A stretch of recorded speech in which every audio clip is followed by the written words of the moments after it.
come from? Franklin.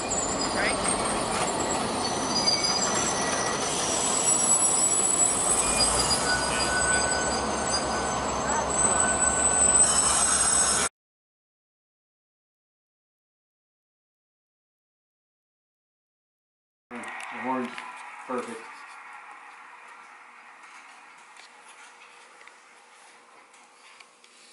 Something's not right, but that's okay. Yeah. We get around, make sure we got the track line.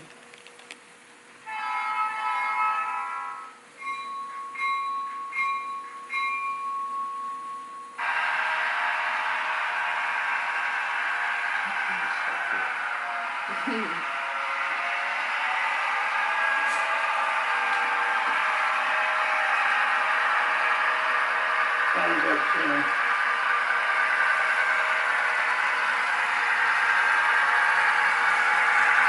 what do you think of the old depot? Burn down, burn down, burn down.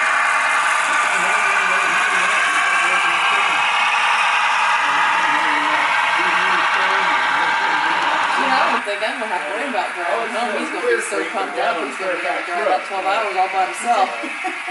I went down and visited with that guy. He's And once in a while. Yeah.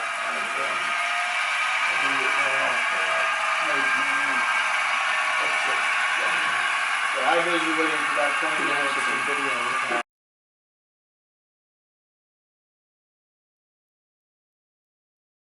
Going across, and about that time, it's the best rail they had at the time. Okay. You could hear the thump of the wheels going from the regular rail to that Sure. welded rail that was on the viaduct. And I thought, man, this is unbelievable, just like gliding in a cloud across there.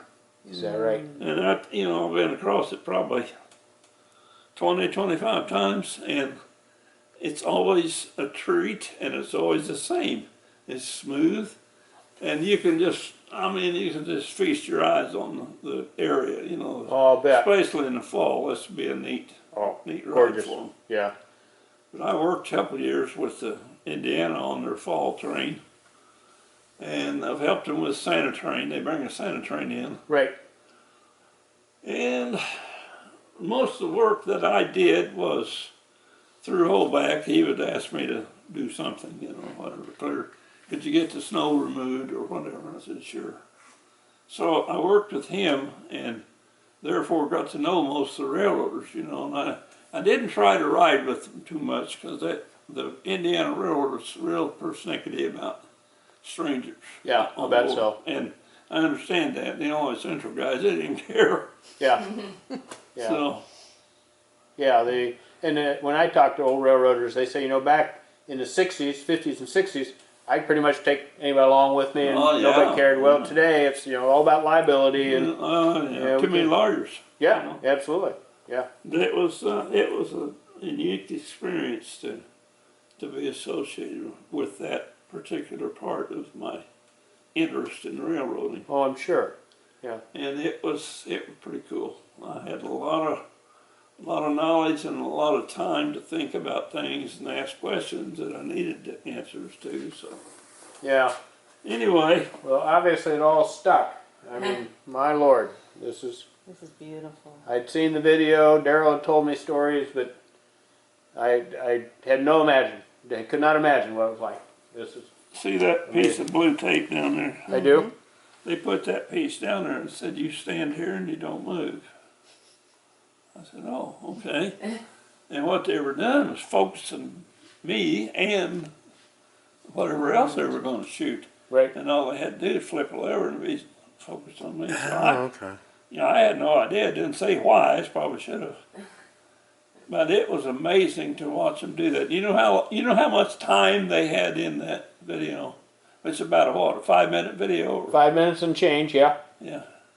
4 hours.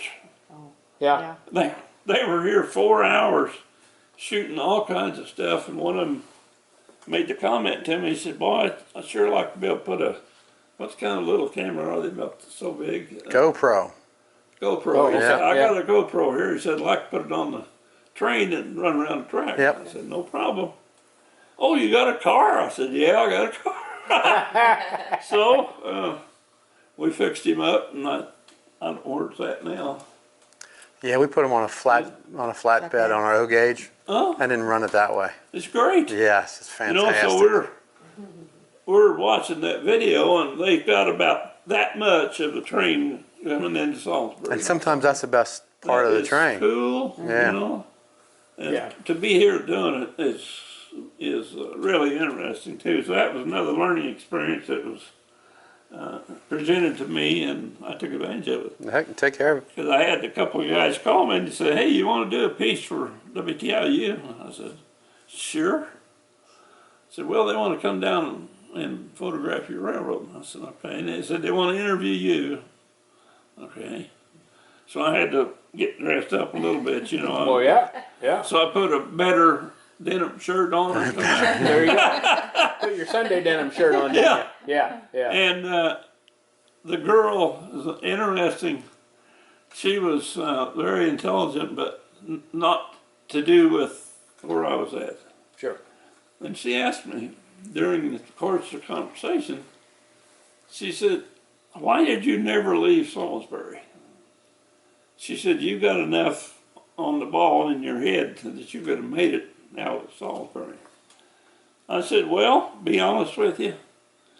I said, "There's nothing that I can't get in Salisbury that'll prevent me from growing up to be a productive, clean citizen for my community. And so I had no reason to leave." Absolutely. And she was like, "Oh, yeah, that makes sense now." You know, it was a new thought process for her. But it's true. You know, No matter where you're from. exactly. You know, you guys know because you're into the kids Education, yeah. stage, and you've been on honor flight and the caboose.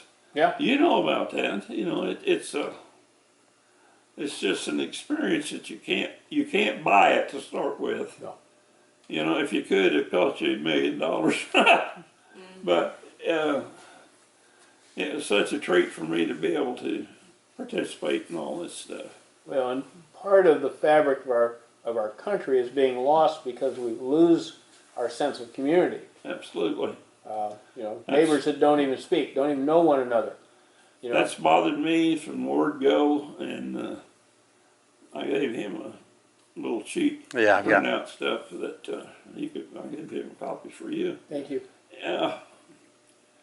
I think I made some mention in that about me and who I am and where I'm at, and it was kind of like off track, but I wanted to do something for Salisbury and the railroad. Sure. So many people ask me, why did I do this, why did I do that? And it's so much simpler just to put it down in writing and print it out. Right. And I don't know, it's hard for me to explain for someone that doesn't understand this. You know, you Right. understand it. Absolutely. You understand it. But you'd be amazed at how many people come through here that don't have a clue. No. And I'm not sure they want to have a clue. That's the worst part. Yeah. So, And I think, Mr. Shute, most of those people have never had a passion. never. Yeah. Never. Don't know what a real thrill life is. Right. You know? I mean, you see that bird up there? That's Art Scholl, world aerobatic champion. I was in Columbus, Indiana in '81 with press credentials, and he comes blah, blah, blah, blah, blah, come in and lands. Okay? And he flips around and comes up to the little office where they had their meetings. And this girl spoke up and said, "Hey, these guys want to go with you." He said, "Okay, put them on board." So I climbed on board in the front seat, and it happened so quick that I didn't have time to think about it. I had a power winder, 35 millimeter. I went through 4 rolls of film. I'll bet you did, yeah. But it was an experience second to none, you know.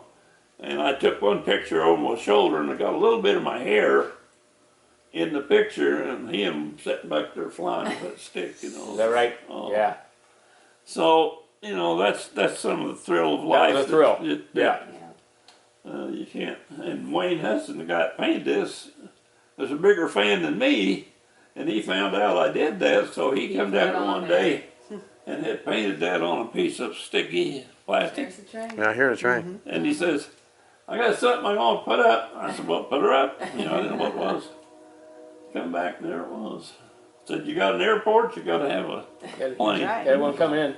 So was that a Hudson that had ties to Greene County? It was Wayne Hudson. He owned Nordberg Sign in Bloomington for the longest time. Okay, yeah, I know that. And him and his brother Lloyd and Stanley and Bernard. Bernard and Lloyd ran in the later years a little two-car garage work on it and that thing. Stanley, on the other hand, departed him. But how they got going to start with during the war, they bought a recap system, and up here in one of the buildings that's now gone, Yeah. they manufactured recap tires. Did they? And they were hit because nobody else could get what they were getting. Right.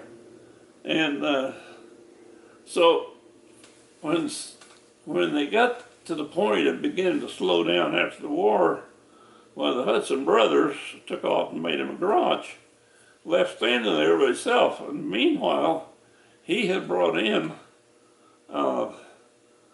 TVs, ranges, refrigerators, you know, appliances. Sure. And out here in the sticks, you didn't have a massive assortment of stuff. So he sold them down here for a long time. And he came to me one day and he says, I'm going to leave you. I said, really? Where are you going? He said, I rented a place in Bloomington. I said, well, you'll be all right. You'll make it, you know. He said, well, come see me. So I never talked to him or thought about him for probably a year or two. And I run into his son-in-law who was working for him at the time. I said, how's Stanley doing? Oh, said, he's gangbusters. I said, stop in the store and see us. The store was full of pep appliance. Seriously. Oh. Yeah, he's doing okay. Out there on 2nd Street, you Yeah, know. he was doing okay. Yeah. So, you know, it was just one of those, again, fall together community-wise. But it was a unique experience. Yeah. Yeah. I enjoyed learning and living at that point, you know. Sure. Yeah. But, oh well. Yeah. Great story. Well, we'll get out of here. Can we get you to the house? Now, I'm going to call the wife.